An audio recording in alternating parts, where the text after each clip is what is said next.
Assalamualaikum warahmatullahi wabarakatuh. Kita akan melanjutkan pembahasan kita. Mari simak bersama-sama. Yang pertama kita akan bahas tanda titik. Nah, tanda titik ini paling mudah kita jumpai dalam bahasa Indonesia. Nah, yang pertama, tanda titik dipakai pada akhir kalimat pernyataan. Ada sebuah pengertian kalimat yang menyatakan bahwa kalimat itu diawali huruf kapital dan diakhiri tanda titik. Pengertian tersebut tidak sepenuhnya benar ya, walaupun memang demikian adanya. Karena apa? Bisa saja di kalimat itu diakhiri dengan tanda tanya atau tanda seru. Oleh karena itu, di sini ketentuan pertama dari tanda titik. Tanda titik itu dipakai pada akhir kalimat pernyataan. Ingat, diakhiri untuk kalimat pernyataan atau kalimat berita.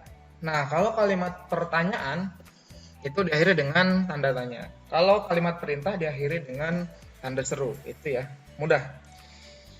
Apa bedanya kalimat pernyataan dengan kalimat pertanyaan? Kalau pertanyaan itu diawali dengan kata tanya, kemudian intonasinya juga naik. Misalnya, sedang apa kamu? Nah, kan naik ya. Oke, selanjutnya ketentuan yang kedua. Tanda titik dipakai di belakang angka atau huruf dalam suatu bagan ikhtisar atau daftar. Ikhtisar itu ringkasan ya. Nah, misal seperti ini. 1. Nah, ini kan untuk menunjukkan bagan. Kemudian ini juga. Jadi tidak boleh di sini misalnya deskripsi nanti setelah bab ini misalnya bab 1 tidak tanda titik. Ya, ini kalau posisinya seperti ini menulisnya ya. Nah, kemudian setelah angka juga harus ada titik. Kan kita menemukan kadang tidak ada titiknya. Nah, kemudian di penomoran juga seperti ini. Misal ini subbab 1, anak subbab lagi 1.1. Nah, tapi setelah ini jangan ada titik. Nah, kecuali ada lagi tambahannya dan seterusnya. Seperti ini ya. Ini dipahami. Kemudian catatannya, tanda titik tidak dipakai pada angka atau huruf yang sudah bertanda kurung dalam perincian. Misal seperti ini. Nah, ini kita sering lihat. Malah kita sering lihat sebaliknya. Kalau yang ini tidak ada titiknya, tapi malah yang ini ada titiknya. Itu ada beberapa yang menulis seperti itu. Itu kurang tepat ya. Jadi yang tepat itu justru yang ini yang tidak ada titiknya. Seperti itu ya. Kemudian tanda titik tidak dipakai pada akhir penomoran digital yang lebih dari 1 angka. Misal seperti ini. Yang lebih dari 1 angka. Oke, selanjutnya tanda titik tidak dipakai di belakang angka atau angka terakhir dalam penomoran deret digital yang lebih dari 1 angka dalam judul, tabel, bagan, grafik, atau gambar. Misal seperti ini. Tabel 1, kondisi kebahasaan di Indonesia. Nah, ini tidak ada titik. Selanjutnya, tabel 1.1, kondisi bahasa daerah di Indonesia. Ya, jadi tidak menggunakan titik di akhirnya. Ini di akhirnya kan tidak ada titik ya. Maksud di akhir itu di sini. Selanjutnya, tanda titik dipakai untuk memisahkan angka jam, menit, detik, menunjukkan waktu. Nah, ini biasanya kan kita titik kedua ya. Itu yang tepat itu adalah menggunakan titik. Kita lihat nanti di tanda titik 2 apakah ada atau tidak ya, kita lihat bersama-sama. Jadi pukul 1.35.20. Berarti artinya pukul 1:35:20 detik. Dan seterusnya, sama semuanya.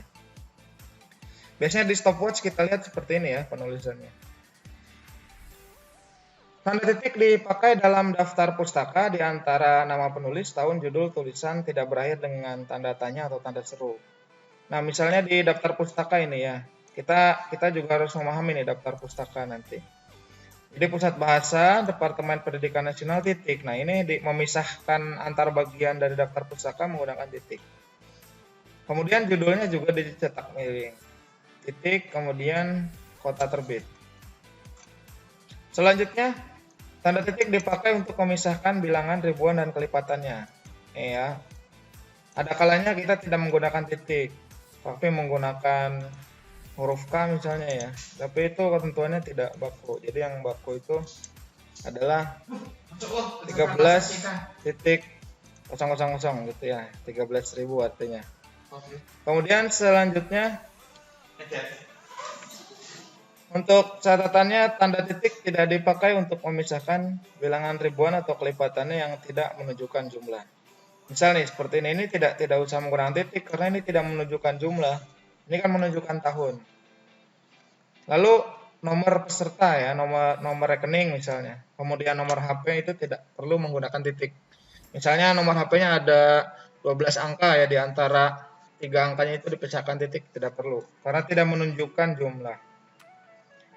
Tanda titik tidak dipakai pada akhir judul yang merupakan kepala karangan ilustrasi tabel. Nah, ini tidak ada titiknya. Judul itu tidak ada titiknya ya.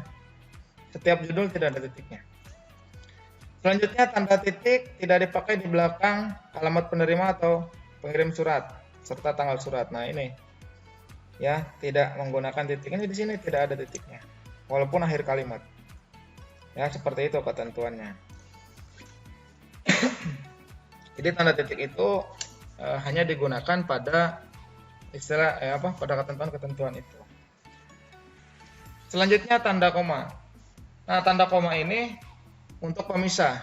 Yang pertama ketentuannya di antara unsur-unsur dalam pemerincian. Pemerincian itu ya didetailkan atau pembilangan. Contoh ini kan dirinci ya. Telepon seluler, komputer, atau internet bukan barang asing lagi. Nah, kalau kita mungkin ada beberapa yang bertanya, wah ini bagaimana nih kalau ada 3? Nah, kalau ada 3 ya tetap ada koma nih, lihat 1, 2. Kalau dulu kan mungkin ada beberapa yang berpendapat buku, koma, majalah di sini tidak ada koma. Seharusnya memang ada koma. Kalau di ejaan dulu memang tidak ada koma. Tapi di Poebi sekarang itu ada. Oke, selanjutnya tanda koma dipakai sebelum kata penghubung. Misalnya tetapi, melainkan, sedangkan.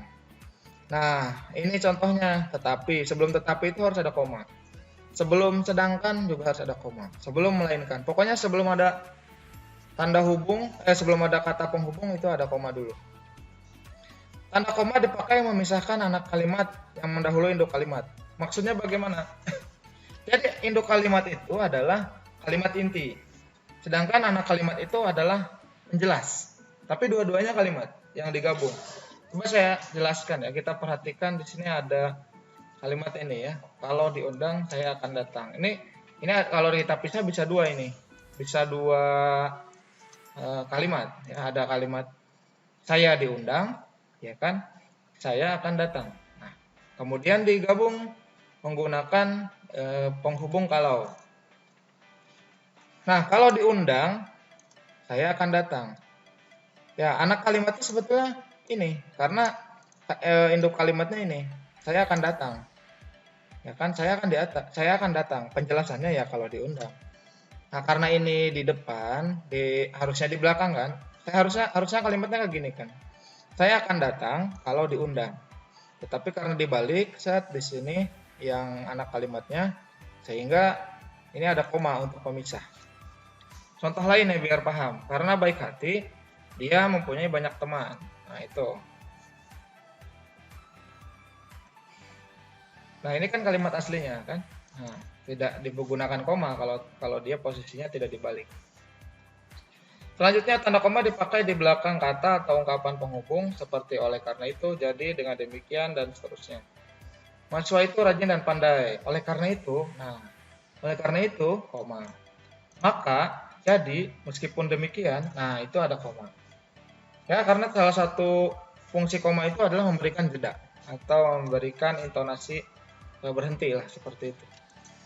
Selanjutnya, tanda koma dipakai sebelum dan atau sesudah kata seru. Seperti oh, ya, wah, aduh nih hafalkan saja mudah. Misal contoh oh begitu. Oh alah, misalnya kalau Jawa ya. Wah, bukan main. Hati-hati ya, jalannya licin. Dan seterusnya, ini banyak contohnya. Selanjutnya, tanda koma dipakai untuk memisahkan petikan langsung dari bagian dalam kalimat. Nah, ini seperti yang penjelasan sebelumnya ya. Kalau ada kalimat langsung seperti ini dalam dialog itu, maka di sini ada tanda koma untuk memisahkannya. Untuk menunjukkan bahwa ini kalimat langsung, sedangkan ini adalah kalimat pernyataannya. Seperti itu ya. Kemudian tanda koma itu tidak dipakai untuk memisahkan petikan langsung yang berupa kalimat tanya, kalimat perintah, atau kalimat seru dari bagian lain yang mengikutinya. Nah, misal seperti ini. Nah, kenapa tidak ada koma ya? Karena ini posisinya kalimat pernyataannya itu di belakang. Kalau ini kan di depannya, jadi tidak menggunakan koma. Karena ini sudah ada tanda di sini, ya. Oke, selanjutnya tanda koma dipakai di antara nama dan alamat, bagian alamat, tempat, tanggal, serta nama tempat, wilayah atau negeri yang ditulis berurutan. Misal contoh, nih saudara Abdullah, koma, kayu manis. Nah ini kan apa? Ke dalam aja. Ke di sini. Di sini masuk. Ya, ini. Di sini, dorong. Ya. Dalam masuk kiri, lurus. Ya. Buka pintu masuk. Ke kiri, Mbak. Kiri, lurus, ada pintu masuk. Ya, selanjutnya. Nih, misal contoh begini ya. Ini kan jalan ya. Ini kan bertingkat ya, jalan. Kemudian ini kelurahan, ini kecamatan. Nah, misal contoh ada orang yang tinggal di desa, contoh ya di Beringin ya. Beringin, koma, Malian, koma, Semarang, koma, Jawa Tengah. Nah, seperti itu contoh mudahnya.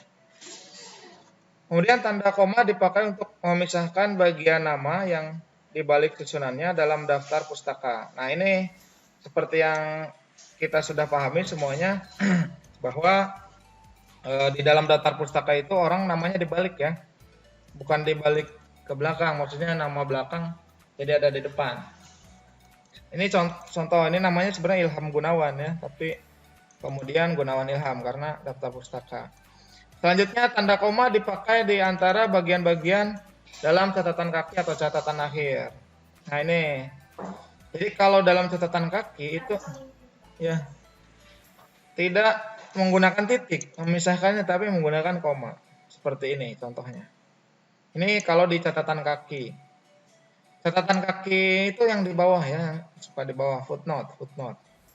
Kemudian tanda koma dipakai di antara nama orang dan singkatan gelar akademis yang mengikutinya untuk membedakannya dari singkatan nama diri, keluarga, atau marga. Nah ini contohnya ya. B. Ratulangi, SE. Ini kan gelar ya. Gelar harus dipisahkan dengan koma. Gimana kalau gelarnya dua? Nah ini contoh. Siti Aminah, SH, MH. Jadi pemisah nama dengan gelar, pemisah gelar dengan gelar. Mungkin ada ya orang yang gelarnya 20 berjajar seperti ini.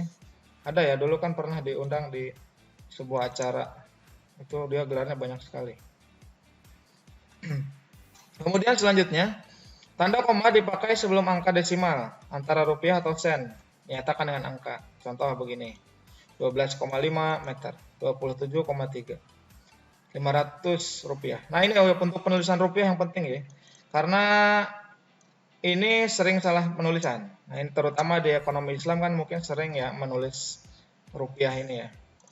Sering menghitung uang orang lain. Uang sendiri tidak terhitung. Ya selanjutnya nih contoh nih kalau rupiah ya Rp jangan ada spasi. Ya langsung ke angka. Koma terus 00. 00 ini desimalnya ya.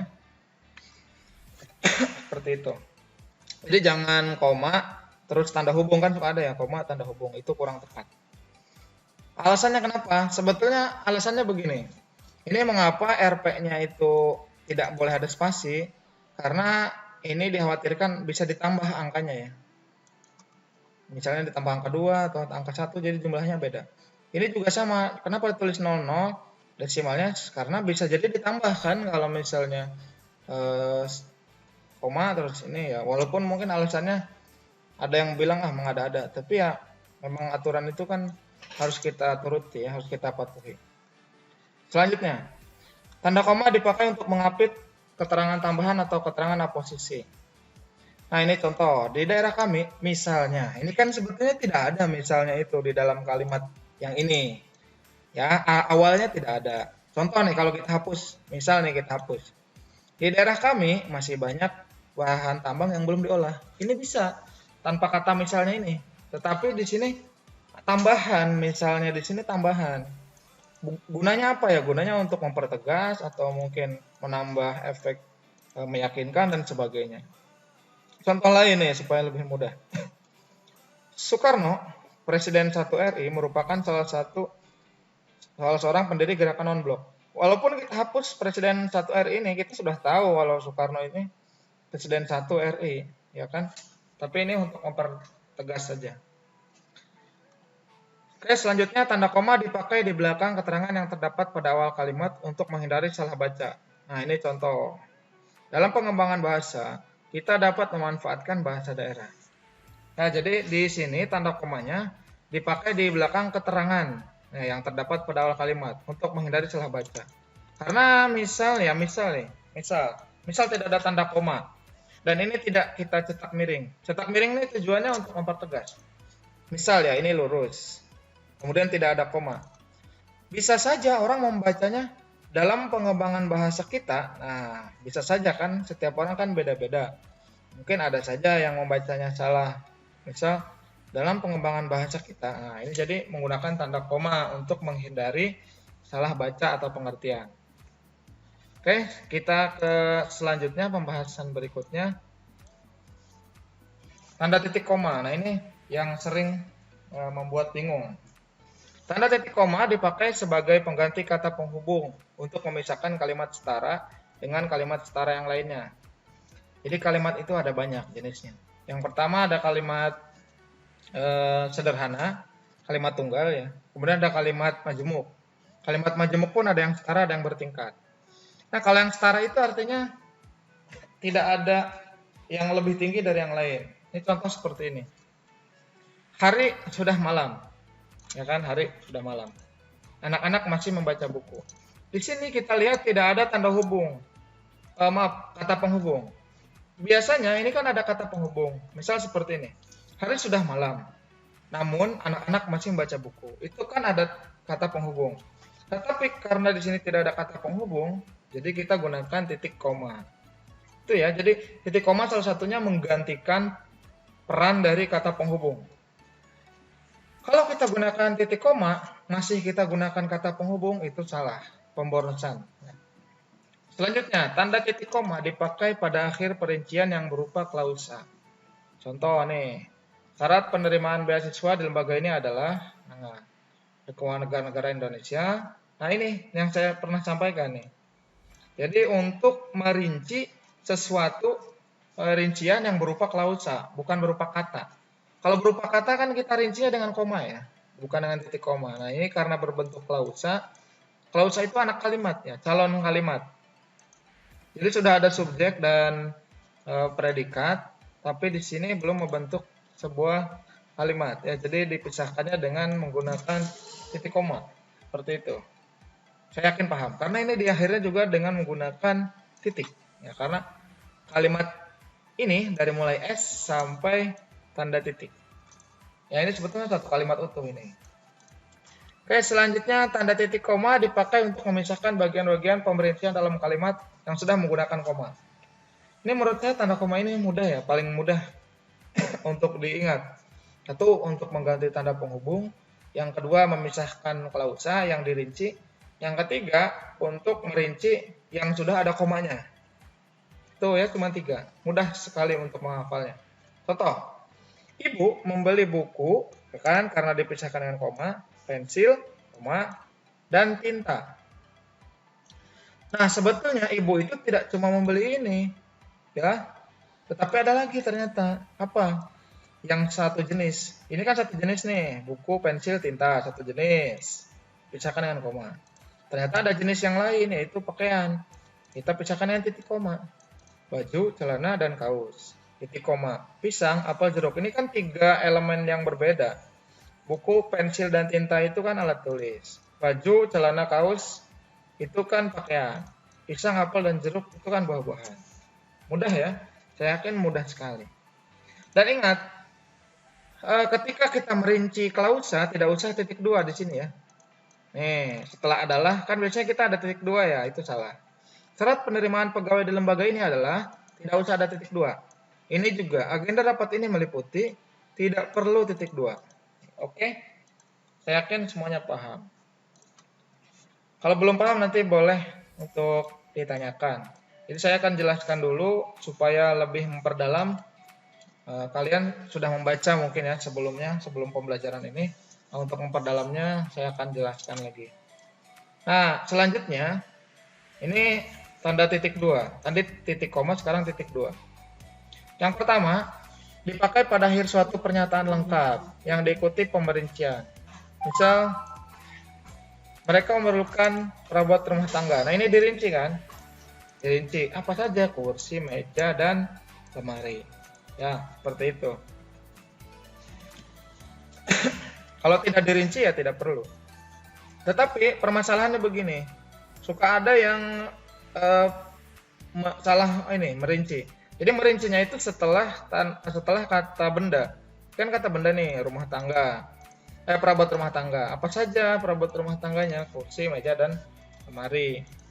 Selanjutnya tanda titik dua tidak dipakai jika perincian atau penjelasan itu merupakan pelengkap yang mengakhiri pernyataan. Misal seperti ini nih. Kita memerlukan kursi, meja, dan lemari. Nah, ini kan akhir ya. Perinciannya akhir, jadi tidak usah menggunakan titik dua. Seperti yang tadi saya sampaikan, nih kalau misalnya di sini kita tidak ada kata perabot rumah tangga, maka ini tidak perlu ada titik dua. Karena setelah kata kerja langsung dirinci. Tetapi karena di sini ada objeknya, mereka memerlukan perabot rumah tangga. Nah, baru dirinci. Coba saja lihat, di sini kan tidak ada objeknya, tapi langsung rinciannya. Itu bedanya. Selanjutnya tanda titik dua dipakai sesudah kata atau ungkapan yang memerlukan pemberian. Ini contoh ya, ketua, Ahmad Wijaya, sekretaris, nah, dan seterusnya. Ini mudah, semua juga sudah paham.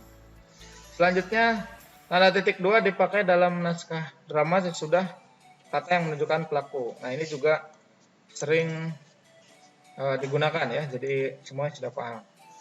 Selanjutnya tanda titik dua dipakai di antara jilid atau nomor halaman, surat dan ayat dalam kitab suci dan seterusnya. Nah, ini contohnya ya, tapi harap diingat, ini penulisannya titik dua baru spasi. Jangan spasi dulu, titik dua spasi, harus pas. Jangan sampai ada salah penulisan. Selanjutnya tanda hubung ya. Ini yang sering diartikan atau disebut strip ya. Sebetulnya ini namanya tanda hubung. Contoh seperti ini penggunaannya. Untuk menandai bagian yang terpenggal. Ini kaitannya dengan pemenggalan kata. Nah, ini misal di buku atau mungkin di koran ya suka ada. Kalau di Word kan biasanya suka otomatis ya, di enter otomatis. Contoh begini, di samping cara lama diterapkan juga cara baru karena ini sudah habis barisnya ya, di sini sudah ada akhir baris. Dan seterusnya, ini mudah. Jadi ini kaitannya dengan pemenggalan kata. Selanjutnya tanda hubung dipakai untuk menyambung unsur kata ulang. Nah, ini anak diulang jadi anak-anak ya. Jadi menggunakan tanda hubung. Selanjutnya tanda hubung dipakai untuk menyambung tanggal, bulan, tahun dinyatakan dengan angka. Nah, ini seperti ini. Ini penulisan tanggal seperti ini ada ketentuannya ya. Jadi sudah tepat. Kemudian juga untuk mengeja. Nah, ini contoh eja seperti ini. Tanda hubung dipakai untuk memperjelas hubungan bagian kata atau ungkapan. Misalnya seperti ini. Ini kan ada tanda hubung nih, berevolusi. Ini sepertinya jarang digunakan ya, karena hanya untuk penjelasan saja. Ini jarang digunakan sebetulnya. Selanjutnya tanda hubung dipakai untuk merangkai dengan berikutnya. Se-Indonesia, se-Jawa Barat nih harus ada pemisah, jangan digabung. Kemudian ke juga peringkat kedua, angkaan misalnya 1950-an. Kemudian untuk memisahkan juga dari huruf kapital, misalnya hari H. Nah, ini hari H nih sering digunakan ya. Hari H ya spasi, sinar X, berKTP di SK kan dan seterusnya. Terutama untuk memisahkan dengan ini ya, nama Tuhan misalnya ciptaannya seperti itu. Nah, ini juga dalam penulisan huruf dan angka harus digunakan tanda hubung ya. Dash tanda hubung 3, S tanda hubung 1, S tanda hubung 2. Jadi jangan S1 digabung, itu kurang tepat. Kalau ini sering digunakan ya, kalian pasti sering gunakan. Ini juga sering digunakan. Ini juga sering digunakan. Tanda hubung tidak dipakai untuk merangkai unsur bahasa Indonesia dengan unsur bahasa daerah. Nah, ini seperti ini contoh di Sowani kan. Ini kan dari bahasa Jawa ya. Sowan, di Sowani. Nah, ini dicetak miring kemudian dipisahkan dengan ini apa? Tanda hubung. Begitu juga dengan bahasa asing. Ya, tanda hubung digunakan untuk menandai bentuk terikat yang menjadi objek bahasan. Nah, ini seperti ini. Pasca ini kan bentuk terikat. Ya, untuk menandai bentuk terikat. Jadi kalau tidak ada bentuk terikatnya ini apa? Tidak jelas maksudnya. Jadi harus diberikan tanda hubung untuk menunjukkan bahwa dia merupakan bentuk terikat. Bentuk terikat itu adalah yang mirip kata ya, tapi dia tidak bisa berdiri sendiri ya, tidak memiliki makna sendiri. Jadi harus digabung dengan kata lainnya. Selanjutnya kita akan membahas tanda pisah. Ini hampir mirip dengan tanda hubung, tapi bentuknya agak panjang. Selanjutnya kita bahas ya. Tanda pisah dipakai untuk membatasi penyisipan kata atau kalimat yang memberikan penjelasan di luar bangun kalimat. Seperti ini contohnya. Ini hampir mirip dengan tadi titik koma. Seperti tadi koma maksudnya ya. Ini contoh. Kemerdekaan bangsa itu saya yakin akan tercapai. Diperjuangkan oleh bangsa itu sendiri.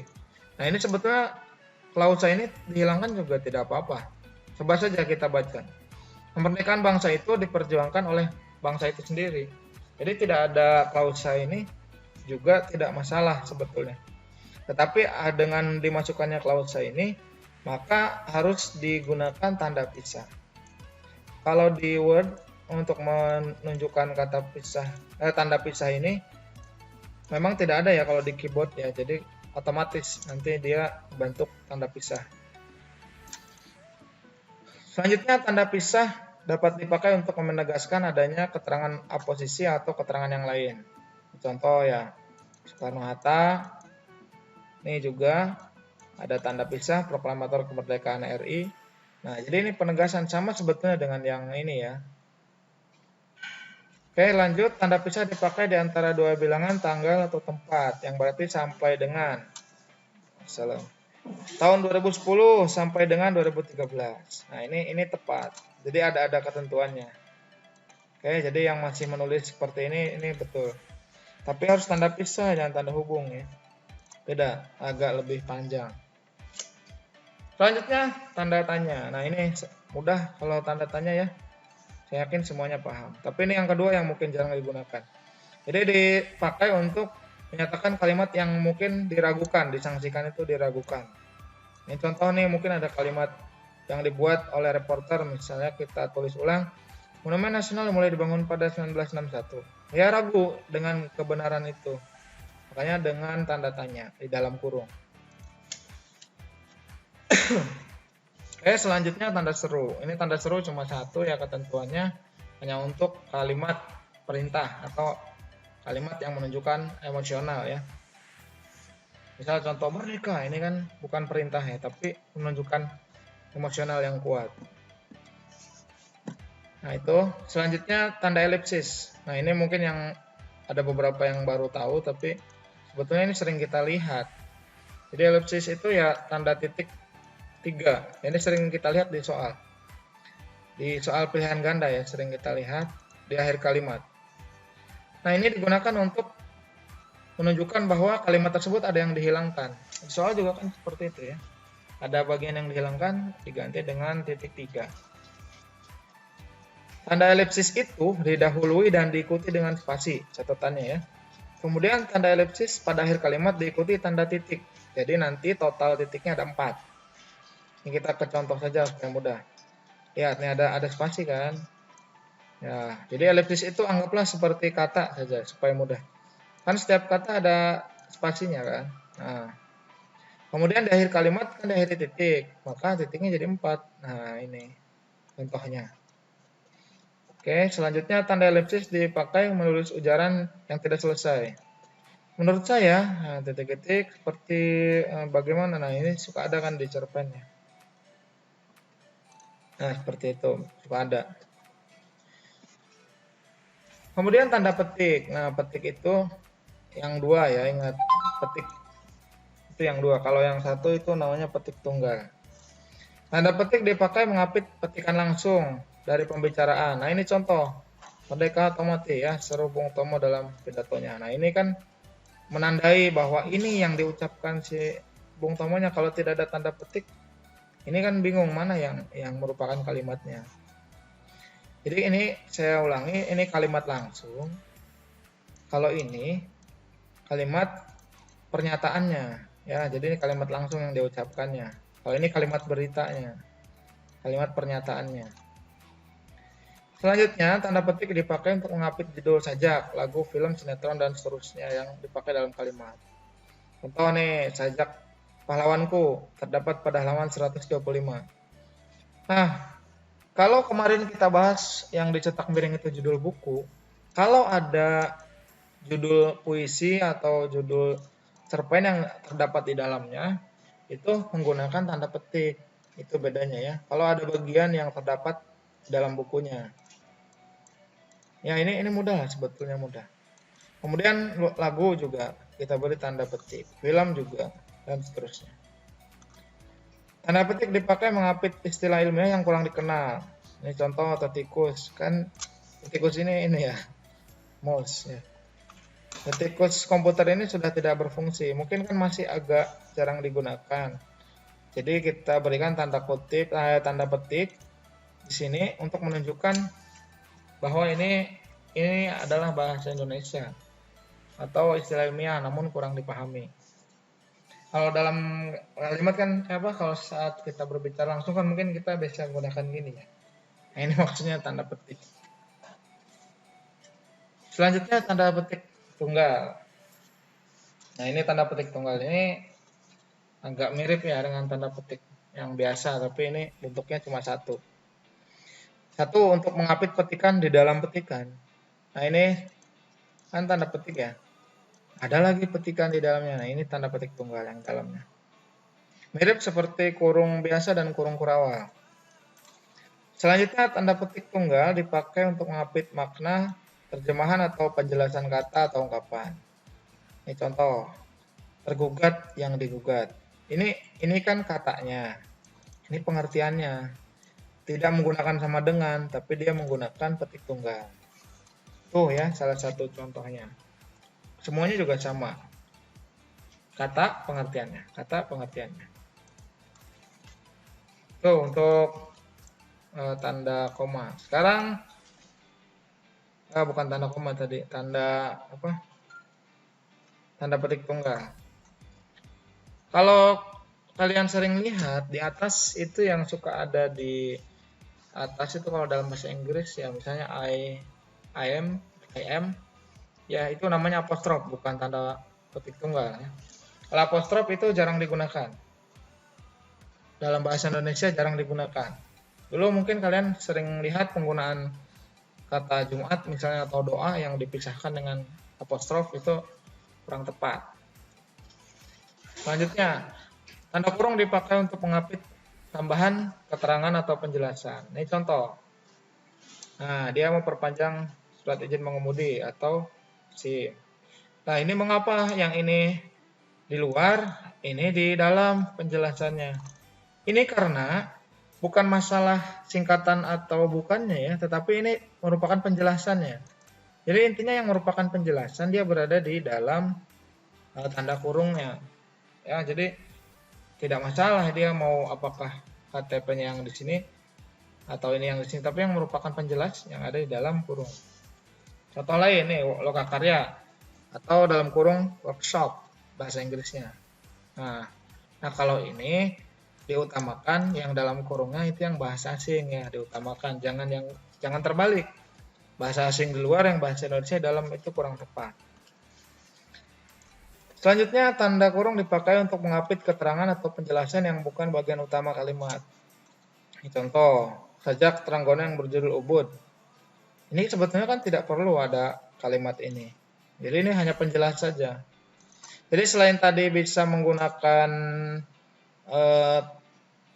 tanda ini, tanda hubung, tanda pisah, atau tanda ini tadi ya koma, kita juga bisa menggunakan kurung. untuk menunjukkan bagian penjelasan. Yang benar yang mana ya? Semuanya benar, tinggal pilih saja mana yang lebih disukai, yang lebih pas dengan kalimatnya. Begitu ya, karena variasi ya, bahasa itu kan variatif. Selanjutnya, tanda kurung dipakai untuk mengapit huruf atau kata yang keberadaannya dalam teks yang dapat dimunculkan atau dihilangkan. Ini contoh. Bus ini kita hilangkan tidak apa-apa. Dia berangkat ke kantor selalu menaiki bus Transjakarta. Nah, busnya kalaupun dihilangkan kita tahu Transjakarta itu bus, bukan sepeda motor atau mungkin beca dan sebagainya, tapi merupakan nama bus. Padang juga kita tahu Padang itu kota ya. Jadi dihilangkan kotanya juga tidak apa-apa. Selanjutnya, tanda kurung dipakai untuk mengapit huruf atau angka yang digunakan sebagai penanda pemerincian. Nah, ini contoh faktor produksi menyangkut bahan baku, biaya produksi, dan tenaga kerja. Nah, ini angka huruf atau angka yang dalam pemerincian digunakan tanda kurung. Ini ya, ini kan mudah ya kelihatan. Nah, selanjutnya tanda kurung siku. Nah, kurung siku ini satu digunakan untuk mengapit huruf kata yang digunakan sebagai koreksi. Misal contoh begini. Misal kita ada di dalam sebuah cerpen atau novel itu ada kalimat begini. Sang Sapurba mendengar bunyi gemerisik. Nah, kita tulis ulang. Yang betul itu ada D-nya. Jadi kita tambahkan ini ya, kurung siku. Menunjukkan bahwa kita mengoreksi kalimat yang salah tersebut. Selanjutnya, tanda kurung siku dipakai mengapit keterangan dalam kalimat penjelas yang terdapat dalam kurung. Nah, ini. Ya, kurung di dalam kurung itu ya gunakan kurung siku. Kurung di dalam kurung ya, gunakan kurung siku. Persamaan kedua proses itu, perbedaannya dibicarakan dalam bab 2. Lihat halaman 35-38. Nah, tuh. Kurung di dalam kurung gunakan kurung siku. Tanda petik dalam tanda petik gunakan tanda petik tunggal.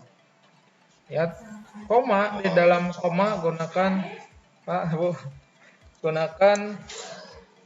titik koma, seperti itu ya. Itulah ketentuannya. Jadi kalau ada sesuatu yang dalam sesuatu yang lain, maka itu pasti ada bedanya. Selanjutnya garis miring ya, ini juga sering digunakan. Ya, yang pertama digunakan dalam nomor surat, ya nomor pada alamat, penandaan masa 1 tahun yang terbagi dalam 2 tahun, takwim. Ini contoh, nomor 7 garis miring PK garis miring 2 Romawi garis miring 2013. 7 itu menunjukkan nomor surat, PK menunjukkan nama organisasi, kemudian 2 Romawi menunjukkan bulan, dan ini tahunnya. Kemudian bisa juga digunakan untuk menunjukkan jalan. Jalannya menggunakan Romawi ya, RT RW juga sering digunakan. Selanjutnya tanda garis miring dipakai pengganti kata dan atau setiap. Nah, ini contoh mahasiswa garis miring mahasiswi. Artinya apa? Mahasiswa dan mahasiswi atau mahasiswi. Nah, atau ya bisa dan. Dan seterusnya. Atau menggantikan per atau setiap. Ini ada ketentuannya ya, betul ya. Nah, seperti ini. Tanda garis miring dipakai mengapit huruf, kata, atau kelompok kata sebagai koreksi atau pengurangan atas kesalahan atau kelebihan dalam naskah asli yang ditulis orang lain. Contoh, ini kita lihat di dalam buku ada kalimat buku pengantar linguistik karya Verhaar dicetak beberapa kali. Apa yang salah? Ini G-nya ada 2, harusnya 1 saja. Nah, sehingga kita berikan garis miring. Kalau kita tulis ulang ya, kalau di bukunya ya jangan kita coret-coret. Misal kita tulis ulang ya, Kalau kita di bukunya jangan coret-coret ya, tidak benar. Nah, selanjutnya tanda menyingkat nih atau apostrof. Nah, ini jarang kita gunakan, tapi ada beberapa yang diperbolehkan, bukan disarankan, tapi diperbolehkan. Misal seperti ini. Tapi ini jarang kita gunakan ya, kalau bisa sih di dalam karya tulis jangan gunakan apostrof seperti ini. Ini kurang nyaman saja bacanya. Karena terkesan kurang baku. Walaupun memang ada ketentuannya. Nah, seterusnya ini contoh-contohnya ya bisa kita lihat. Nah, itu untuk tanda seperti itu. Kemudian ya demikian untuk pembahasan hari ini. Kita akan lanjutkan di pertemuan berikutnya. Assalamualaikum warahmatullahi wabarakatuh.